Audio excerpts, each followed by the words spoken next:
Hello, my name is James Thorpe and I am the editor of International Security Journal. In today's conversation, I'm delighted to be speaking with Rachael Shattock, who is the Group Event Director for International Security Expo and 19 Cyber Series, including International Cyber Expo, National Cyber Security Show and SASIG. I hope you enjoy the video. Rachael, great to be speaking with you today. Always a pleasure to catch up. Can you tell us a little bit about yourself and actually where you're calling from today as well? Oh, hi James. Yes, it's an absolute pleasure to be with you today. I'm actually over in Portugal at the moment. I'm visiting my family out here, but I'm absolutely delighted to be doing this interview because we're so close now to International Security Expo. Fantastic. And one of the points I want to start with is really kind of hitting the headlines and looking at the events in numbers really, and that's International Security Expo, but also International Cyber Expo. Can you give us some of those big figures really for everyone watching and tell us what they can look forward to, please? Okay, in figures. Well, I suppose let's start with the dates then. We're a 2-day show and we're taking place from the 30th of September to the 1st of October at London Olympia. And James, we are set for another record-breaking year. We've got over 300 global exhibiting brands and we're expecting over 10,000 visitors over the 2 days. Yeah, we've got a lineup of over 80 international speakers and these are all experts in their fields, and we've got senior government officials in the mix too, and they're going to be speaking at both our conference and our summit. We have 5 dedicated zones and trails this year, and with 20 government agencies within our government zone. So we're absolutely delighted with that support. And we're partnering with over 40 industry partners, including leading security associations and media titles like yourselves. But I suppose, James, key to the success of ISE is our Expert Advisory Council, and that's chaired by Angela Essel. And the Advisory Council this year comprises of over 50 of the leading key stakeholders within industry. And they really help us shape the content of the show to keep us on track, to ensure that we're covering the full gamut of the industry and that we're meeting the needs of our visitors. And I've just got one final stat for you. We are co-located with one other event, but that is an important event. That is International Cyber Expo, which covers everything to do with cybersecurity. And that really is highlighting the importance of convergence between physical security and cyber security. Fantastic. And obviously I have, as we were chatting about a minute ago, the advantage of being actually visiting the event before. But for people who may not have been there, obviously you touched on, the council you work with to put together this fantastic event. When we look at the themes and topics covered in the conference sessions themselves, how important of a role do they play, and also what will be showcased this year in those sessions? Well, we have both the International Security and Resilience Conference, but we also have our Global Counter-Terror and Security Summit. And as I said previously, we've got 80 international speakers flying in. So some of the highlights from that programme. Firstly, we have all the key stakeholders behind Martin's Law. Now that's from the political leads, the Home Office leads, those that are implementing it, and also those that are licensing it. Now these people are all in one place at one time, and James, no other event has done that, so I'm really excited about that. We're then going to be looking at the practical implementation, not just of Martin's Law, but around providing wider security resilience. We're working once again with Resilience First, and they're running a panel that will address resilience within critical national infrastructure, and another panel with Cranfield University that will look at a new model for organisation resilience. We'll also have a focus on HVMs and vehicle ramming. And like in previous years, very successfully, we've run our Reality of Terror sessions. But this year it's a little bit different because we've got representation from the terror museums from across Europe, including Norway and France, and also the United States. Now they're all going to come together in a panel to give some unique insights into lessons learned from international terrorism. The panel is going to be chaired by a representative from the 9/11 Memorial and Museum. And in addition, the 9/11 Memorial and Museum, they're going to be running a couple of other sessions plus a workshop. So that should be really interesting take on a different angle to usual. And as you know, ISE is predominantly a trade event. So there is a strong focus on trade within our conference. The UK, as you know, has a strong tradition within trade, but we're enhancing that with lots of insights from the USA, the biggest market globally. We're going to be hearing from the Department of Business and Trade, UK DSE, and Fairfax County from the United States. And they really act as a gateway into US businesses. Yeah. And we're going to be hearing along with other international speakers.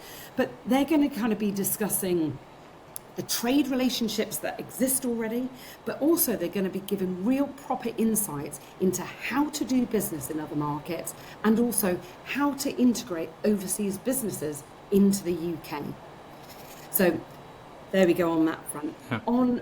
From Ukraine, we're going to have, that remains a focus, SKEG, an ADS special interest group, are going to be putting together a panel with businesses that are working daily in and out of the Ukraine and talking about their lives working in the Ukraine. But finally, one of the key highlights is going to be a keynote address from a senior government official. Last year, as you know, James, we were very privileged to have Dan Jarvis, the Security Minister, visit the show, and we are very much hoping he will be able to attend again this year. Fantastic. Just to add on that, God, there's so much content to go. All our content in both the summit and the conference, it's all completely free of charge to our attendees, and also it's CPD accredited. No, that's fantastic. And I mean, like I say, I've been to the event before, and there's so much to take in when you're actually walking around the show. So a lot to look forward to. And obviously you mentioned government involvement there, which I think is a really key aspect of what makes the event so successful. I mean, can you tell us a little bit, kind of almost a little bit hands-on, how these agencies do participate in these events, and also why that stakeholder involvement is so important? Yeah, absolutely. It's an absolute USP for us. As you know, ISE is the perfect blend between industry, government and academia. And we've got more support than we've ever had before this year. As you know, as you'll have seen in recent years, we have a government zone right at the heart of the show. And this year we have representation from over 20 government agencies, departments and organisations. And that ranges and includes the Joint Security and Resilience Centre, JSARC. We've got UK DSE, we've got Border Force, NACSO, we've got the British Transport Police, FCDO services. Gosh, there's so many. But I know new for this year, we have Immigration and Enforcement and UK Resilience Academy. Now, there is no other event, James, that has this level of support from UK government, and for that we really are grateful. And I, for one, can't wait to hear many of the heads of these departments and organisations speak within our summit. And I should also just mention, UK DSE is once again supporting our international delegations programme. Last year we had delegates attend from over 92 countries, and they're supporting us again on that. So our government support is top notch this year, and we're extremely grateful for that. That's fantastic. And I mean, one of the aspects which I really took in last year, and I think obviously everyone at the event did, was the live demonstrations as well, and the hands-on showcases which were on the floor. A lot of smoke grenades and people abseiling and things like that. So can you kind of touch on a little bit about what people will see on that front as well, please? Absolutely. As you say, the hall is absolutely full of live demonstrations and showcases throughout the 2 days. You can't get away from it. Many of our 300 exhibitors will be demoing their products on their stand, and that's showcasing the full spectrum of the industry. So whether that be scanning and screening, access control, perimeter protection, intelligence, HVAC, I mean, it's all there to view. But alongside our exhibitor presentations, International Security Expo this year, along with CrisisCast, are going to be staging a live immersive arena. Now, this was launched last year, as you said, you alluded to it. It got fantastic feedback from both our visitors and exhibitors, so we're hoping for something even more spectacular this year. For those of you that didn't visit the event last year, the live immersive arena really consists of a group of actors. They're delivering scenarios of really showcasing how best to deal with multi-layered terrorist attacks.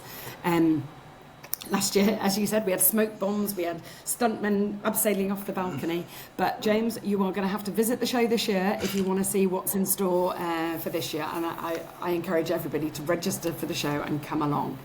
But other demos, we have Border Force, and they're showcasing and demonstrating every aspect of their organisation. They are bringing so much kit with them this year, James. We have got trucks, we've got cars, we've got boats, we've got control rooms, we've got drones, and they're bringing the national dog team as well. So lots to look at there. And we're delighted to be welcoming back LPCB, and they're responsible for our live testing lab. Got a full schedule of exhibitor products being put to the test, and by the big burly men, showcasing how they qualified for the certification. So that's going to be exciting. And finally, in our Counter Threat Pavilion, in association with Counter EO, CBRN UK and DPAC, they're going to be showcasing live demos of cutting-edge EOD and CBRN technologies. But as well as that, we've got a couple of light-hearted competitions in that area. We have Bomb Suit Golf, and we have EOD Robot Challenge. So, James, I don't know whether you're any good at golf, and I certainly don't know whether you're good at golf while wearing a bomb suit, but hopefully you'll join me in one of those competitions.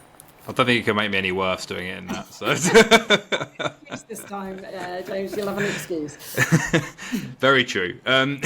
When it comes to networking as well, that's obviously a core tenet of events across the whole 19 group. I think everyone knows how synonymous you are with networking and really kind of letting people actually engage hands-on and actually not just meet people on stands but also share a drink with them maybe after the show. What's available for attendees and exhibitors as well this year at the shows? As you say, networking is a key vital component of International Security Expo, and we have 2 full days of networking opportunities. That's what the show's about. But I'll just focus on a couple of specific opportunities. We have the International Hosted Buyer Programme, and this is open to all visitors who have an active buying requirement. And what happens is our team match these buyers with our global network of exhibitors, and they set up one-to-one meetings. So that's one opportunity. But as you alluded to before, the networking drinks reception, that takes place at the end of day one. It's open to all our visitors and exhibitors, and that to me is our way of saying thank you to them for supporting our event. And to be honest, James, it is one of my most my favourite parts of the event, because to see the end of day one after a successful day one, which we're very much hoping for again today, to be overlooking the show from the balcony from the iconic Grand Hall of Olympia, it really is something special. But we've also got associations. We've got the likes of BISA, we've got the Association of Security Consultants, we've got the Security Institute. They're going to be running dedicated member meetings throughout the 2 days. So lots and lots of opportunities for everyone. Oh, fantastic. And like I say, I certainly know the whole team are looking forward to it. And I think that ties in quite nicely with when we're actually looking at the global landscape. The networking so important, and actually meeting exhibitors and also obviously engaging in the buying process as well is so critical to the event. But when we actually look at how the event contributes to the global security landscape and its efforts as well, where do you really see the show? From your own personal opinion, as where do you see it sitting? Tough question, sorry. To me, ISE, it plays a significant role in advancing global security and resilience. It's like a central hub. It's a hub for innovation, for policy exchange, and for industry collaboration. I actually find it an absolute privilege to work on an event that has such significant purpose and really does impact people's lives. We're bringing together industry, government and academia, as I've said before, but they're discussing the current and future challenges that the world has, and this really fosters integration between these groups. The products on the exhibitor stands, as we've spoken about, they save lives. And as we hear in our conference, particularly in the reality of terror sessions that we run, when it goes wrong, it goes badly wrong. Yeah, and the people that attend International Security Expo are the people that are in charge of keeping our people, our places, our organisations around the world safe.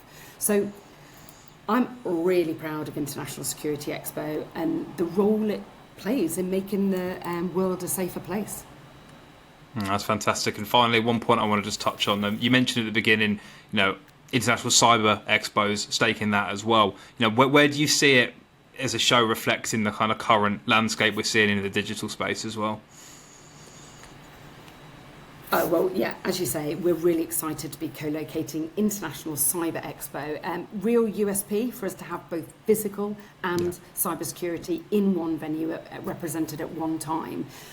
Given the increased importance of convergence, IT, OT, integrated systems, it's ideal for attendees to be able to visit both shows in one venue. It's a real USP, no other show does that. So International Cyber Expo covers the whole spectrum of cyber security, and like ISE, it has strong government support once again.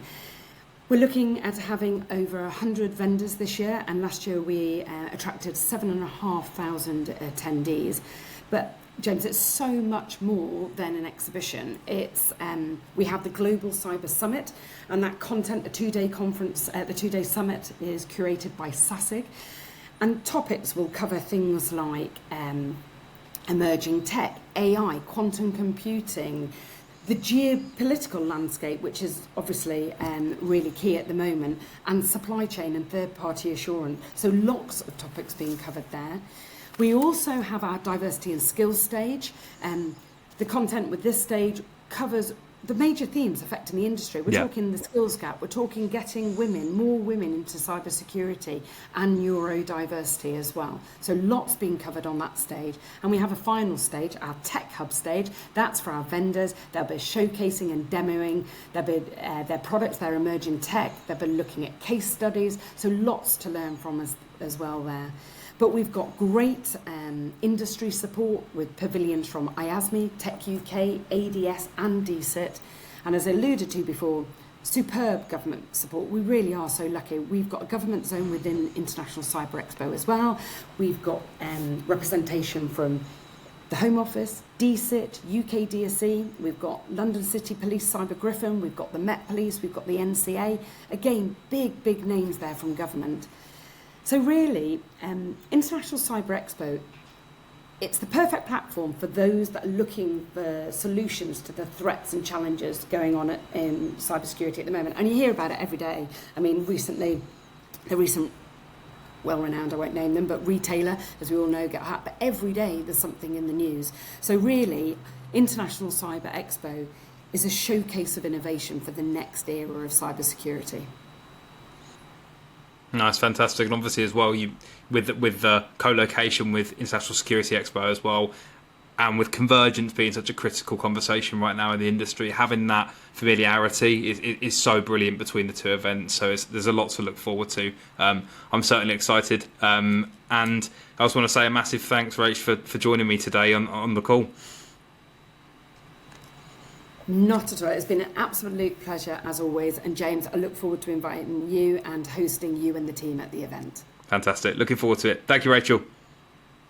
Thanks, James.